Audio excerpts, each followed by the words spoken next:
Joining us now is Garland Hunt. He's the former chairman of the Georgia State Board of Pardons and Paroles. He's also a member of Chief Cochran's legal team. Thanks for joining us today. Good to be here with you, Charlene. Now, Chief Cochran had been given permission to write this book by the city's Ethics Commission. What reason did the mayor give for firing the chief? Actually, he gave three reasons. One, he said that the chief did not get permission from him as the mayor of the city. As a matter of fact, he even went so far as to say the person that signs the check. And obviously that's a problem because the man should be able to write a book without necessarily getting the advice of the mayor. However, he did get the ethics officer of the state, whose name is Nina Hickson, to actually give his opinion about the publishing of the book, which she said it was fine. As a matter of fact, send me a copy when you do it.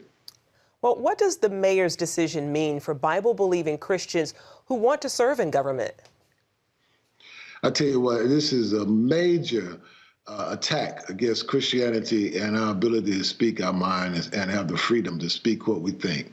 It's no doubt about it. It's determining the fact that it said Christians cannot lead in the public service or the public service arena at all. Because what he said was that any person that holds this type of belief that's consistent with what the scripture says is someone that cannot oversee a diverse workplace, a person that will create a hostile work environment. So in essence, that nullifies any Christian forever being in leadership. Absolutely. Well, is this a case of political correctness on behalf of the homosexual agenda? What's the danger of that? Well, obviously, you know, the chief was determined that there was no evidence of any discrimination on his part, not at all. And so what actually has happened is it's turned around. So now the discrimination is against him because he's a Christian. Because any other faith could hold a position of leadership, but somehow they're determined that a Christian can't. So this impacts all of us.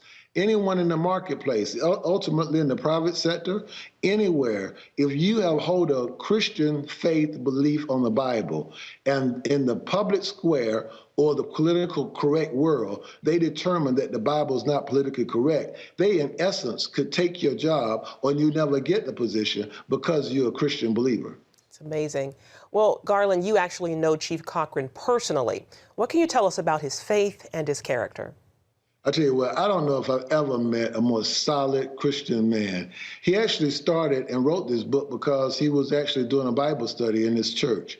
He's a man of great values, great confidence. As a matter of fact, I just got off the phone with him right now. He's a humble man. Even during the period, he would never say one evil word against the mayor, even when he was suspended without pay, because he represents respect and honor. You cannot find a more valiant man of integrity.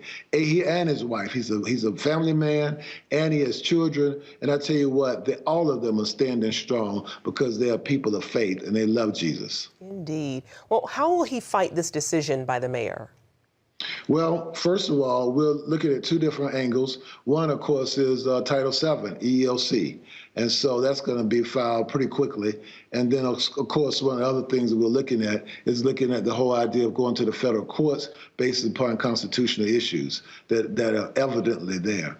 Americans, I'm working also with ADF, Alliance Defending Freedom, actually will also be a part of this as lead counsel. So it's already going up the flagpole with the national help. Do you think he has a good chance of winning? Oh, absolutely. Some of the things that the mayor has said in the whole process of this clearly could not be defended in court. I think he has a great opportunity. But I will say, I do not underestimate the LGBT influence in the political realm. So I do believe, because Georgia, as well as this whole issue, is a hot issue with them, I think they're going to come into it with both barrels cocked. Well, we're certainly going to be praying. Garland Hunt, thank you so much for joining us. Thank you very much.